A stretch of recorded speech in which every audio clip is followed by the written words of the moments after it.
حبیب اجمی کا نام سنا ہوگا آپ نے، بغداد کے رہنے والے مشہور مالدار شخص، پیسہ بہت تھا لیکن معاملہ یہ تھا کہ سود پر پیسہ، سود کا کاروبار، لوگوں کو سود دینا، لوگوں سے سود لینا، یہ کاروبار چلتا تھا۔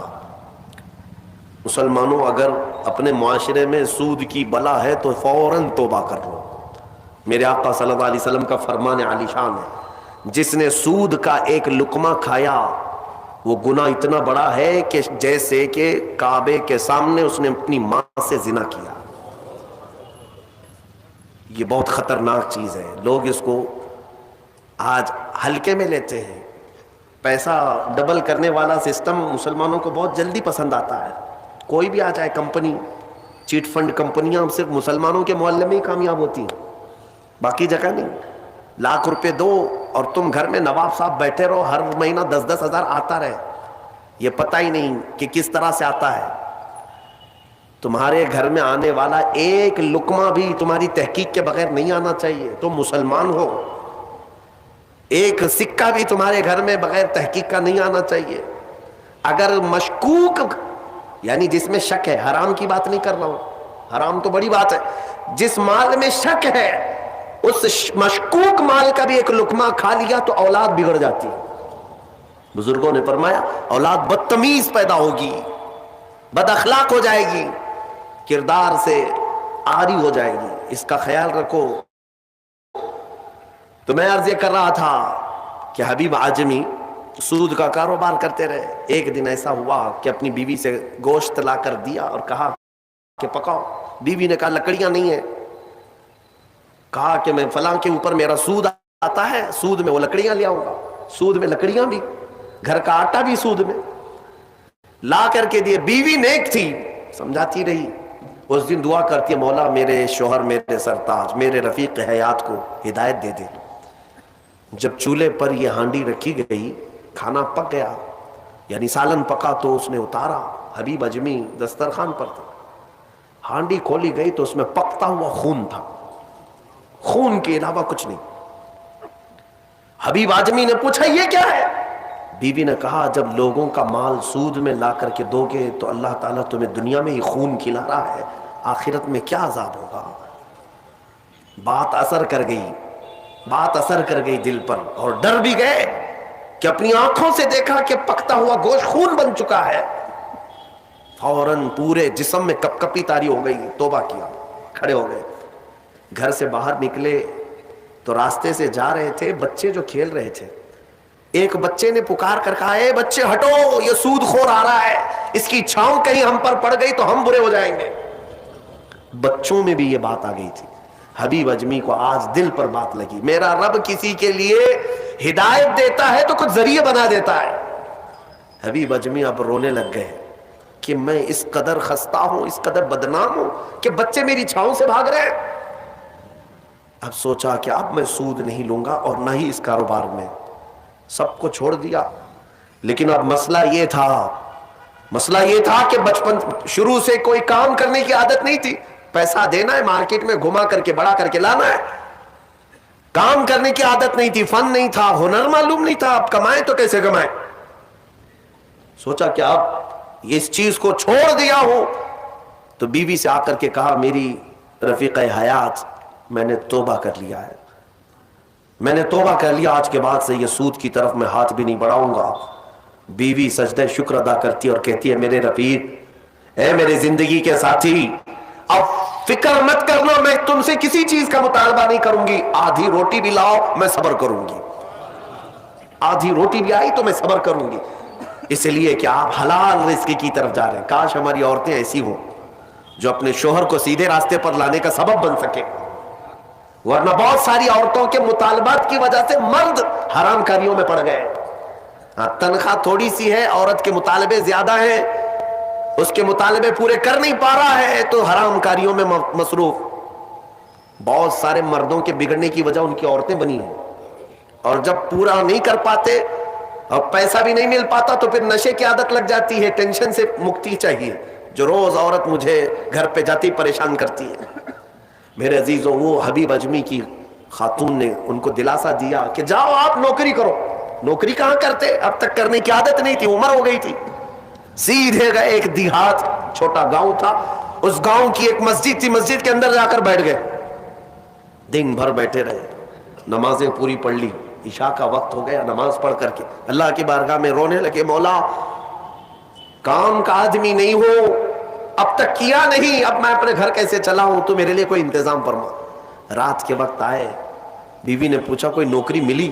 کہاں مل گئی ہے, نوکری مل گئی ہے, بہت ہی اچھی جگہ پر ایک بادشاہ ہے, اس کے ہاں خدمت پر میں لگ گیا. کہا بہت اچھی بات ہے. دوسرے دن پھر گئے, اسی مسجد میں بیٹھے رہے. رات کو آئے, بیوی نے پوچھا کچھ اجرت ملی آج؟ جس بادشاہ کے ہاں کام کر رہے ہو تمہاری نوکری پر کچھ تنخواہ ملی؟ کہا نہیں, بادشاہ نے کہا ہے کل دے دوں گا. اپنی بیوی کو ٹال رہے تھے, اپنی بیوی کو ٹالنے کے لیے بول دیا ایسی کہ نوکری کر رہا ہوں. کہا کہ کل دینے کا وعدہ کیا ہے. پھر تیسرا دن آیا, تیسرے دن بھی وہ اسی مسجد میں رات گزار کر آئے. بیوی نے پھر پوچھا کچھ اجرت ملی؟ کہا نہیں آج بھی نہیں دیا. بادشاہ نے کہا کل دے دوں گا. چوتھا دن آیا, چوتھا دن بھی مسجد میں گزار کر آئے. حالانکہ بیوی نے صبر کا دامن ایسا پکڑی رہی اور کہنے لگی مجھے کوئی جلد بازی نہیں ہے, جب آئے گا تب کھائیں گے. 4 دن ہو گئے. آج پھر رات کو بیوی نے پوچھا کچھ تنخواہ ملی, گھر کیسے چلے گا؟ 4 دن سے چولہا نہیں جلا گھر پہ. کہا آج بھی بادشاہ نے نہیں دیا. کہا کل دوں گا. روز کل, روز کل. 5 دن گزر گئے. اس کے بعد وہ 5ویں دن ایسی ان کی کیفیت تھی کہ اب رات جب بہت زیادہ ہو گئی تو گھر کی طرف پلٹ رہے تھے, پاؤں بوجھل ہو گئے. پھر بیوی پوچھے گی آج تنخواہ ملی؟ روز جھوٹ بول رہا ہوں, روز جھوٹ بول رہا ہوں, مجھے کون تنخواہ دے گا؟ آج کیا بولوں اپنی بیوی کو, اپنی شریک حیات کو. جب وہ واپس پلٹے تو آج رات کو اپنے گھر کے باہر ہی دیکھتے ہیں گھر میں خوب اجالا ہے, گھر میں روشنی ہے. گھر کی طرف آگے بڑھتے بڑھتے آئے, میری بیوی سوئی نہیں, انتظار میں ہوگی, پوچھے گی کیا اجرت ملی, تنخواہ ملی. لیکن جیسے ہی گھر کے اندر گئے, بڑا سا دسترخوان بچھا ہے, ہر قسم کے کھانے لگے ہوئے, کھانے لگے ہوئے ہیں. حیرت میں آگے, 5 دن کے کمانے کا کوئی ذریعہ نہیں, میری بیوی کے پاس بھی اتنا مال نہیں, یہ کہاں سے آیا دسترخوان؟ بیوی کو جلال میں پوچھنے لگے یہ دسترخوان کہاں سے آیا, یہ کھانا کیسے آیا؟ بیوی کہتی ہے کیا مذاق کرتے ہیں آپ, کیا مذاق کرتے ہیں آپ؟ آپ جس بادشاہ کے ہاں کام کرتے ہیں وہاں کا ایک سپاہی آیا تھا, وہی دسترخوان لے کر آیا اور سارا کھانا اسی نے دیا ہے, اور یہ مجھے کہہ کر گیا ہے اے خاتون تیرا شوہر رات میں آئے تو اسے کہہ دینا یہ تو 5 دن کی اجرت ہے, اور محنت کرے گا اور اجرت دی جائے گی. حبیب اعجمی غش کھا کر گر پڑے. بیوی نے اٹھایا, پوچھا کیا بات ہے, کیوں غش کھا کر گر پڑے؟ ہوش آنے کے بعد کہتے ہیں میری رفیق حیات آج سچ بتاتا ہوں, میں نے کوئی نوکری نہیں کی, میں نکما آدمی, کوئی نوکری نہیں کی. مسجد میں جاتا تھا, خالی بیٹھا رہتا تھا. آج ڈر کر کے آ رہا تھا کہ تجھے جواب کیا دوں گا. وہ رحمان اس قدر غیرت مند ہے اپنے بندوں پر, اتنا رحیم ہے کہ تیرے سامنے شرمندہ ہونے سے بچانے کے لیے وہ جس کو بھیجا مولا وہ کسی بادشاہ کا سپاہی نہیں, وہ اسی رحمان کا کوئی فرشتہ آیا تھا جس نے کھانا دیا ہے. عزیزان گرامی, کہنے کے لیے بہت ساری باتیں ہیں, لیکن میں اتنی بات عرض کرنا چاہتا ہوں. زندگی گناہوں میں گزری, ایک بار توبہ کر کے حبیب اعجمی کے آ گئے اور مولا کریم نے اپنے سارے دسترخوان ان کے لیے کشادہ کر دیے. اس کے بعد جانتے ہیں حبیب اعجمی اسی دسترخوان سے اٹھ کر کے جو چلے گئے, ایسی عبادات, ایسے مجاہدات کیے, اللہ اکبر, اس مقام عظما پر فائز ہو گئے تھے کہ جس مقام کی غوث اعظم عبد القادر جیلانی بھی تعظیم کیا کرتے تھے رضی اللہ تعالیٰ عنہ. میرے عزیز و حبیب اعجمی اللہ کی بارگاہ میں وہ مقبول تھے کہ حضرت فضیل بن عیاض ایک دن ان کے پیچھے مغرب کی نماز پڑھنے کے لیے آئے. حضرت حبیب اعجمی کی زبان میں تھوڑی لکنت تھی, تو قرات میں ان کی لکنت سمجھ میں آ رہی تھی, تو فضیل بن عیاض پیچھے سے نماز توڑ کے چلے گئے, اس کے پیچھے میں کیسے نماز پڑھوں. فضیل بن عیاض بہت پائے کے ولی ہیں, کہتے ہیں میں گیا تو 3 دن تک میری عبادت کا ذوق ختم ہو,